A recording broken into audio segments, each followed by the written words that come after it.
Hi there. I want to start by saying a great big thank you to teachers, especially I'm thinking about school teachers and university teachers, people who show up in the classroom day after day after day. I have benefited from many really great teachers, and I've raised three daughters who benefited from great teachers, and I just want to express appreciation for the ways that you show up, the ways that you engage, the ways that you try day after day to find new ways of inspiring people. And secondly, I also really want to acknowledge that this is a challenging time to be a teacher. I'm recording this the 19th month of a pandemic, I believe. I didn't do the math, and this is a really challenging time. We're still in September, you're early in the year. This is really the third school year that's been disrupted by a pandemic, and we still don't know what the future is going to be holding. So you've got a particular challenge as a teacher, and I just want to acknowledge that. And I've come here, my name is Heather Plett, and I am the author of this book, The Art of Holding Space.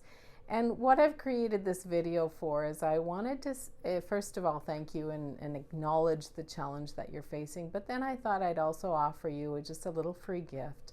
I want to offer you a little bit of the teachings that I use both in my book and in my workshops to support people, in particular in times of disruption and overwhelm like this pandemic. Let's start by talking about our three primary needs. Now, all of us, whether we are small children or 90-year-old grandparents, we all have three categories of primary needs. Those are for safety, and that's our emotional and physical safety. Our belonging, that's a sense of being connected and attached to our parents, our families, our friends, our communities. And then identity needs, that's our capacity to live in a way that fits who we are authentically and in a way that values us as an individual and to express ourselves. It's a quality of self-expression and identity. Now, we don't always have all of those needs met. Ideally, though, when we have a well-resourced life, as you see, the circles start to move, the Venn diagram overlaps more, and we have more space to move because we are having more of our needs met. We feel safe, we have a sense of belonging, and we're able to be authentic and live authentically. That's when we have a greater capacity for making decisions, we have a greater resilience and courage, really. And we're able to get along with other people better because we don't have the need for conflict to fight for our need to belong, etc. Now, I'm sure as teachers you see some of these kids show up in your classroom and they are fairly well resourced, and you know that they're fairly emotionally balanced, they can handle what comes at them, they can even handle criticism, etc. But then there are children who show up very differently because those primary needs are not being consistently met. Let's talk about what happens when one of those needs is under particular threat. Now, for example, if your safety needs are under threat, that's when that circle begins to take precedence and you put all your primary energy into how do I get my safety needs met. These are the people that are afraid to be in relationships. They might isolate from community. They're going to abandon their sense of identity because all they can focus on is how do I stay safe in this environment. And then there are those people whose belonging is under threat. They may have been rejected by their families. They have some abandonment trauma. They don't feel like they fit in the world. And so their primary focus, and it looks very different ways in different people, but their primary focus in the where they put their energy is finding a sense of belonging. Those might be the people that are anxious or clingy, or they might be the people that have a sense of bravado or performance because they're trying to prove that they are worthy of belonging.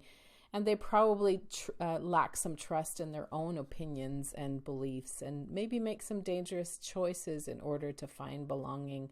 This is when you find young people joining gangs, for example, or cults that might be dangerous to themselves. They want that sense of belonging. And then those people whose identity is under threat, who can't live authentically, who are perhaps because of their religion, their gender, etc., they might be marginalized, they're being threatened for who they are. These people, it might show up as some self-absorbed behavior because they're really focusing, they're putting their energy into living, or finding a safe way of expressing their identity. They might make some self-centered and risky decisions. Maybe their relationships only work if they revolve around this person's particular identity. Sometimes we see multiple things under threat at the same time. For example, safety and belonging. It's a little hard to separate those two because when you don't have a sense of belonging in your community, you're also likely not feeling safe in that community. And so a person who's got those two needs, they're going to abandon their identity likely to try to find safety and belonging. This might look like performative, anxious. They're inconsistent in who they are because they're trying always to mask their true feelings around things, to try to fit in, to try to please people, etc. And they're always torn between what feels safe and what gives me a sense of belonging. Sometimes all three of those things are under threat at the same time: your safety, identity, and belonging. And this is the one I want to talk about in particular because I think this is particularly happening right now while we're in this long pandemic period. Many of us feel unsafe in the pandemic because we don't know about our health being under threat or our family's health. We might lose our sense of belonging because we're not able to see people as regularly. We may not have been able to travel home for a long time, so we're a little isolated from our people. We're quarantining. We're separate from people. And perhaps our identity can't be expressed. And when I think again of classrooms, of students, if a child hasn't been able to do the thing that gives them that sense of identity, whether that means sports or performance or whatever it is that gives them identity, if they're separated from them, that feels under threat. So there's this unique position of trying to find a way to meet all of those needs at once. There's likely a sense of a kind of a flooded nervous system because they're always on high alert trying to have their needs met. There's an inability to make decisions, and really there's trauma in this of having this all threatened, especially for such a long period of time as we're dealing with right now. Now, I just wanted, this is a bit of an overwhelming image, but I want to give you a sense of, as a teacher in a classroom, you've got a number of students, and I've only got 7 here on the diagram, but every student who shows up in your classroom has a unique picture of who they are. Some of them have their safety is under threat, some their belonging is under threat, some all three is simultaneously under threat, and then maybe some are being well resourced and they're not expressing that same threat. And you as a teacher are trying to manage and trying to support all of these children or adults in having their needs met and in not acting out of this sense of threat to their needs. So this is the challenge for you. How do you hold space for all these different students with different needs? One of the things I want to encourage you to consider is there a way, is it possible in your classroom or whatever setting you teach in to hold space in a way that allows everyone to express those needs and to perhaps ask for some of those needs to be met in the classroom, but without blaming or shaming or dumping that need onto other people? How do you gather people in such a way that they are allowed to express those needs and not project those needs onto someone else? And I use this circle intentionally because one of the things I want you to encourage you to consider is, can you gather your students in sharing circles, for example, where they can communicate their needs in a way that helps them self-soothe, self-regulate, so that they are better able to meet their own needs. I have just a few simple tips, well, maybe not simple, but a few tips for you. This is just a very tip of the iceberg for this kind of concept, and I welcome you to learn more with us. But one of the things that I encourage you to do is, first of all, hold space for your own threatened needs. I acknowledge if you saw yourself in one of those images, how are you feeling right now? What are your unmet needs and what might feel under threat? And who might be able to listen to you while you process that, whatever you're holding? As I said, can you host sharing circles where nobody's allowed to offer advice, but everyone can speak to how they're currently feeling? And this is where I use a talking piece, because only the person who's holding the talking piece gets to speak. Nobody gets to offer advice. Nobody jumps in and tells this person how to fix their problems.